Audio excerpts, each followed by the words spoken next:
You're about to hear how one seemingly innocent request from my wife turned into the most unforgettable night of her life. My wife, Laura, casually said she wanted a friend to join us, smiling like it was just a playful suggestion. Most husbands might have panicked, argued, or laughed it off, but I replied differently.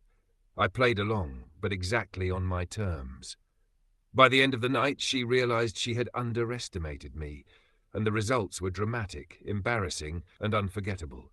It all started on a Thursday evening. Laura and I were relaxing after dinner, the house quiet, a soft jazz playlist in the background. She turned to me with a mischievous smile. "You know, I've been thinking maybe we could invite a friend to join us," she said lightly. I raised an eyebrow, intrigued but cautious. "A friend? What kind of friend?" I asked calmly, making sure my tone betrayed nothing. "You know, someone for fun. Just company. Maybe add a little excitement," she replied, brushing her hair back nervously, her eyes sparkling with anticipation. Most men in my position would have argued, panicked, or even laughed nervously. I didn't. I smiled slowly, leaning back in my chair. "Sure," I said quietly. "We can do that, but let me choose the friend." Her smile faltered for a second, uncertainty flashing across her face. You want to choose?" "Yes," I replied casually. "You suggested it. I'll pick someone appropriate." That weekend I began planning quietly. I knew I couldn't just pick anyone. I had to make this unforgettable. I contacted her closest female co-worker, someone she trusted completely, and invited her over under the guise of helping me with a surprise project for Laura. She agreed without hesitation, unaware of the bigger picture. Friday night arrived. Laura was dressed for what she thought would be a casual, playful evening. I greeted her warmly at the door, acting normal, pouring her a glass of wine. She glanced around, wondering what surprise I might have prepared. Then I announced, "Our friend is here to join us." The doorbell rang, and in walked her co-worker, cheerful and oblivious, carrying a small box of supplies for the surprise project. Laura's eyes widened slightly, curiosity mixing with confusion. "You invited her? Here?" she asked nervously. "Yes," I said smoothly. "You said a friend," I delivered.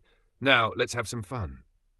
I led them into the living room, where I had set up a series of games designed to test Laura's honesty, humor, and patience. The first game was simple, questions about our marriage, our past adventures, and some playful dares. Each question revealed small truths, secrets she had assumed I'd never notice, and minor embarrassments she had long forgotten. By the time we reached the second round, Laura was starting to sweat. The co-worker, unaware of her role as an unwitting accomplice, asked innocent questions, which I cleverly twisted to reveal Laura's hidden habits and preferences.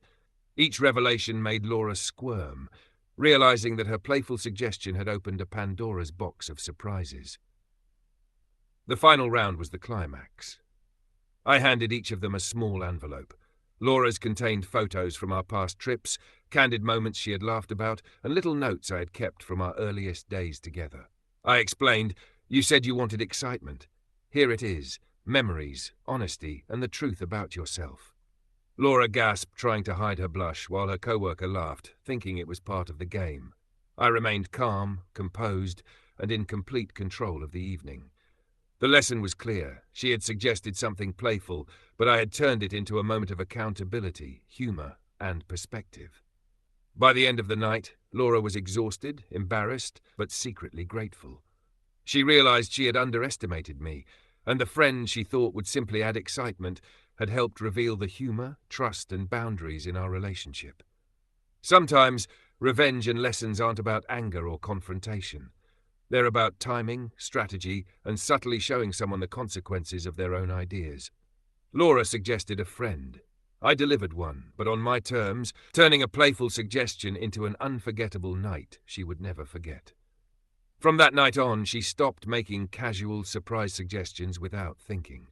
And I smiled quietly, knowing I had handled a tricky situation with calm, strategy, and a touch of dramatic flair.